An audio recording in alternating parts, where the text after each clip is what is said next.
Diet and exercise, diet and exercise, diet and exercise, diet and exercise. Oh my goodness, just stop. Like, if you want to lose weight, there is more to the picture than just diet and exercise. Last week on the Health with Hashimoto's podcast, I promised you an episode about holistic weight loss, and that's what we're going to talk about today, because it's not just about diet and exercise. You are a whole person, and there are more things that you can do than just address one part of that whole. So welcome to the Health with Hashimoto's podcast. This is where you discover true, simple, and sustainable things that you can do so that you can have better health. You can have better energy. You can lose the weight that you want. You can do the things that help you feel like you again. Because when we're dealing with Hashimoto's, sometimes we feel like we're not us anymore. We look in the mirror and like, where's me? Like, I don't even recognize that person in the mirror. Or somebody takes a picture of you and a group of people, and you're studying that picture, honestly looking for which one is you. And then you notice, oh, that's me. Whoa, wait, what? You don't look like you feel. Like, you've gained weight and you knew it was happening and you're trying to lose weight, but at the same time, you look at that picture and you don't even recognize yourself. I have heard that story from more than one person. You're not alone if that has happened to you.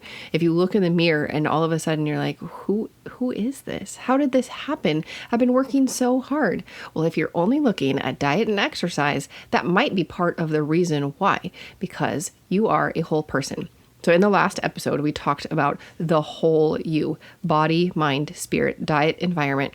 I shared a story about a patient in the hospital, a real life patient, and his room was too cold. And when they moved him to a new room, everything changed. His cold room had been impacting everything. And I promised some more along those lines about the whole you. And this time we're talking about weight loss solutions. So the experts used to believe that weight loss was a very simple formula, like calories in have to be less than calories out, right? It's just a formula. It's just math. Well, no, it's actually not true. Is it part of the picture? Yes. Is it the whole picture? No. Because you are a whole person. You are a body. You have a mind. You have a soul. You eat. You live within an environment, and each one of those parts cannot be separated from the others. Body, mind, spirit, diet, environment. Have you ever sat on a chair where one leg is shorter than the rest and you have to like work to stay stable? Or all of a sudden you'll accidentally shift weight and you're like, whoa, can you feel like you're falling? Well, the same thing is for the whole you. Every aspect of yourself needs to be functioning well, or you will be off balance it. And one of the most noticeable cases of this is in your weight. And first, I want to be very, very clear. You are more than your weight. Your value is not based upon how you look. But that being said, I know that your weight bothers you. It weighs you down mentally and emotionally. I've heard from you. You don't like to get dressed because you feel like you don't look good in your clothes. You're uncomfortable going out in public sometimes because of your weight. You notice your weight when it's time to play. You can't keep up with your kids or your grandkids like you want. Your weight is holding you back from the life that you could be living. And your feelings about your weight impact everything. How you feel about your body impacts how you see yourself in the mirror. How you feel about your weight changes how you interact with others. Your weight even affects how you eat. You might eat too much because, it doesn't matter anyway. Or you might have days where you don't eat enough because you feel like you need to lose your weight. So we're going to go through the 5 aspects of the whole you. And like I said last week, I'm not going to talk about diet. We are going to address one thing in that little petal of the flower, but we're not going to talk about what you're eating. So let's first start out with the body. Can you get out a piece of paper either now if you're listening in a spot where you can write down, or later you can come back to this episode if you are out and about. On a piece of paper, I want you to list 3 to 5 things that you like about your physical appearance. Is it hard? I'm sorry if it is, because you are valuable. You are strong. You are beautiful. You are more than the lies that you have been absorbing through the media and your own negative self-talk. And for real, that negative self-talk gets really, really loud sometimes. So think again, think harder, figure out at least 3 things that you like about your physical appearance. Hopefully you can get a list at least 5 things and write them down. And I know you're just hearing this in your earbuds, but if you want it to be truly powerful, do more than just think. I want you to actually write it down because your brain needs to hear or see these 5 different things in different ways. When you just think about it, it's not as powerful as when you write it out and actually write it out, not type it out, because that physical process of writing and then you reading what you're writing as you write it and also thinking about it, those all compound to make more powerful statements to your brain. So after you've written your list, you can say them out loud to yourself. And it might take some time, but eventually, hopefully, you're going to get to the point where you actually believe yourself. The words you tell yourself and the phrases you use, they are very powerful and they go by a lot of names. There's people who call them mantras. We use the term soundtracks a lot now because they're the soundtracks that play in the background of our brain and we know that we can rewrite them. I really like the book by John Acuff by that name, Soundtracks. It's a lot about your mental talk. But we started out by calling it duck oil. Now, this started when my kids were in early elementary school and taped underneath the bathroom mirror, there's a little list and it was called duck oil because just like a mama duck applies her oil to the ducklings to make the water roll off of them, we would apply, quote, duck oil every morning. It wasn't actually duck oil. It was just some diluted essential oils. But it was done with these mental soundtracks. We did that duck oil while saying a list of truths out loud to that face in the mirror every single day. The goal was that eventually we would believe it and the lies that we hear would roll off, just like a mama duck applies her oil to the ducklings so that the water can roll off. We want the lies just to roll off. So instead of hearing and believing I'm stupid when a mistake is made, that can roll right off because the child knows I am valuable, I am creative, I just made a mistake. And so that principle applies to your body and mind. If you're constantly telling yourself that you're fat or you're ugly or you're awkward, your mind will believe you and your mind will look for ways to validate those words. And the opposite is true as well. When you tell yourself nice things, your mind will start to believe that and it will look for ways to validate those words. So if you tell yourself every day that you have strong and beautiful calves, you're going to notice them as you're walking up a flight of stairs. You're going to appreciate them. When you tell yourself that you have gorgeous and happy eyes, the face looking back at you in the mirror is not going to be your enemy. So write down that list. But you are 5 parts: body, mind, spirit, diet, environment. And so far, we've just covered the body and the mind. Let's jump into the spiritual aspect of the whole you. And we tend to disregard this in our culture.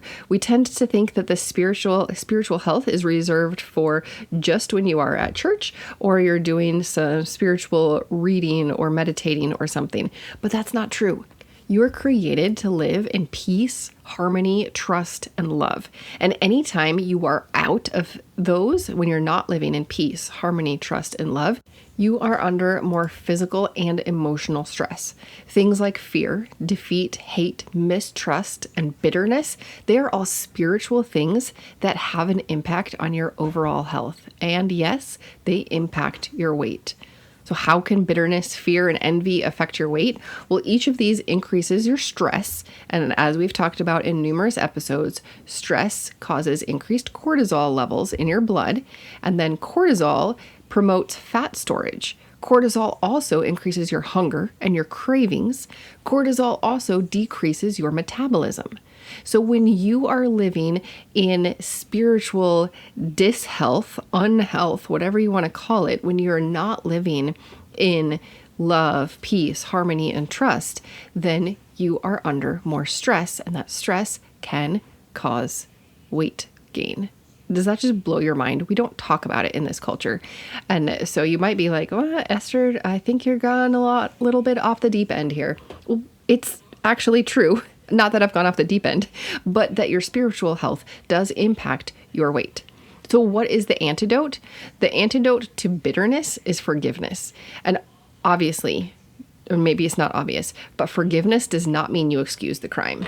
Forgiveness just means that you're no longer willing to be the victim. So the Johns Hopkins experts over there, they say that the act of forgiveness can reap huge rewards for your health. The forgiveness, just that act of forgiveness, can lower the risk of your heart attack, improve your cholesterol levels, improve your sleep, reduce pain, help your blood pressure, help your levels of anxiety, depression, and stress. All of those things from forgiveness. So is there somebody that you need to forgive? You don't need to do it for them. You need to do it for you. If you're struggling with it, look up Elizabeth Sharp and read her story of forgiveness. She was kidnapped and held in captivity for 9 months. And even after she found freedom from her kidnappers, she still needed to find forgiveness or freedom through forgiveness. It's a super powerful story. Obviously, her captors are evil, evil, evil people, and, justice should be served. But to release Elizabeth from her own prison, that she had, that unwittingly, unknowingly, she had built because of all the things that had happened to her, she had to forgive. It's a really powerful story. I'll try to find it and link it in the show notes, but you can just Google her, Elizabeth Sharp. So what about diet? I'm not going to talk about diet and exercise. I already told you that. But there is something that you can do in that, diet petal of the flower of the whole you. Remember, we're looking at that flower on the cover art, the 5 petals. One of those petals is diet. So how about making some tea?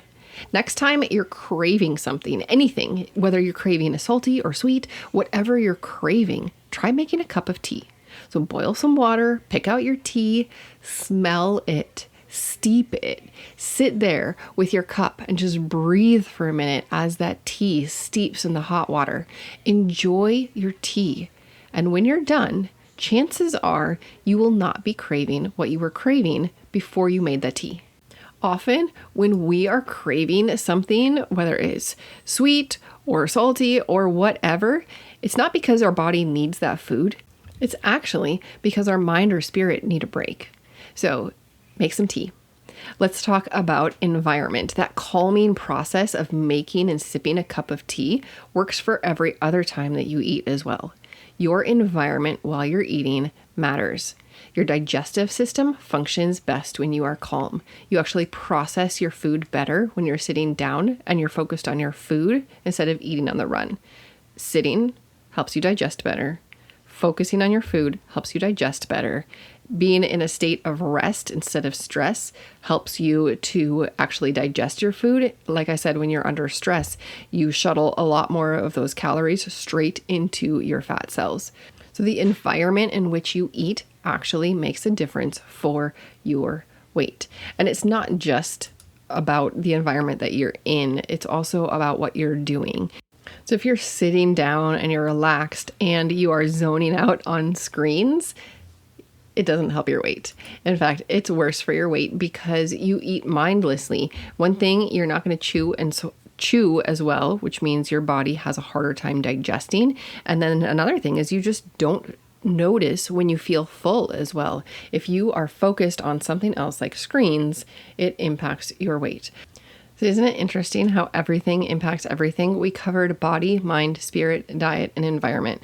And all of those, obviously diet, but all of them play a role in your weight. And there are small things that you can do in each of those aspects to impact the whole. There's always things you can do. And I've said it before, there's some people who, when they're around me, they like feel like I'm watching them or judging them. I'm not. I'm really not. There's always things that all of us could be doing. None of us is perfect. There is no such thing as perfect. There's only doing the best that we can with the abilities that we have and the situation that we have with the knowledge that we have. We all know better things that we could be doing.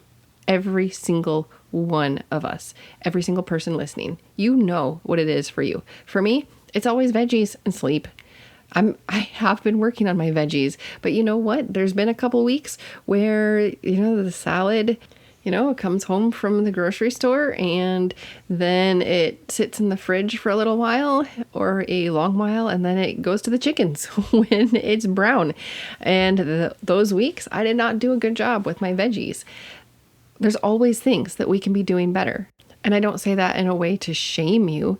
It's kind of a gift because there's always things that we can be doing better.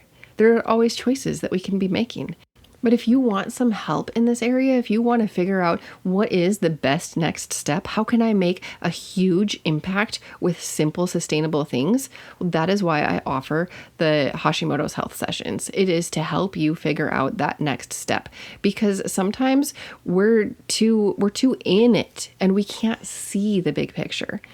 But I can see the big picture for you, and I can help you figure out what is the next right step for you, for this situation, for this season of life, so that you can make the biggest changes possible, because that's what we want. That's why you're here listening, because you want better health. You might have Hashimoto's, you might think you have Hashimoto's, you might wonder about it, but no matter what, you are here listening to this podcast because you are looking for better health. And you're looking for better health, not as a Band-Aid, not just as a medicine, as a patch solution. You actually want to look at the root causes so that you can feel better yourself. Not just a medication helping you feel better, but actually you. And that is what I strive to help you do with every single episode of Health with Hashimoto's. This podcast is for informational and educational purposes only. Please be sure to discuss any concerns and plans with your trusted healthcare professional.